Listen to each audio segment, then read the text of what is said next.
পর্ব 1 unlucky lucky. এক আকাশ স্বপ্ন নিয়ে কলকাতায় এসেছে লাকি, ওরফে লুব্ধক সিংহ রায়। তবু তার চাহনির মধ্যে এমন কিছু আছে যা দেখে লোকে বলে, গায়ের ছেলে বলে তো মনে হয় না, তুমি কি কলকাতারই?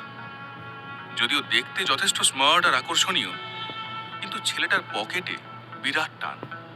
খরচের যোগান দিতে সে কাজ করে একটা ওষুধের দোকানে। লাকির সমবয়সীরা যখন কলকাতার নাইট ক্লাবে পার্টির সঙ্গে কোমর দোলায়, সে তখন একটা বদ্ধ মেডিকেল স্টোরে আর কলেজের গণ্ডিতেই আবদ্ধ রয়েছে। তার জীবনে অবসর বলতে প্রেমিকা দৃষ্টিকে নিয়ে প্রিন্সেপ ঘাটে ঘুরতে যাওয়া। বড্ড শখ। শহরের বুক ফুঁড়ে হাই স্পিডে বাইক ছোটাবে সে। পিছনে বসে থাকা দৃষ্টি তখন জাপটে ধরতে থাকে। মাঝে মাঝেই মনে মনে লাকি বলতে থাকে, একদিন আমারও সময় আসবে যখন মা ফ্লাইওভারে দৃষ্টিকে পিছনে বসিয়ে জোরে বাইক চালাবো। সারা শহর তখন আমাকে দেখে জ্বলবে।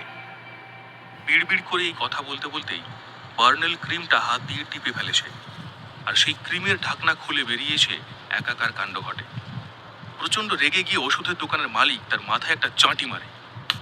পরে কথা, এটা কি করছিস? ওটা কি স্পঞ্জের বল নাকি যে টিপবি?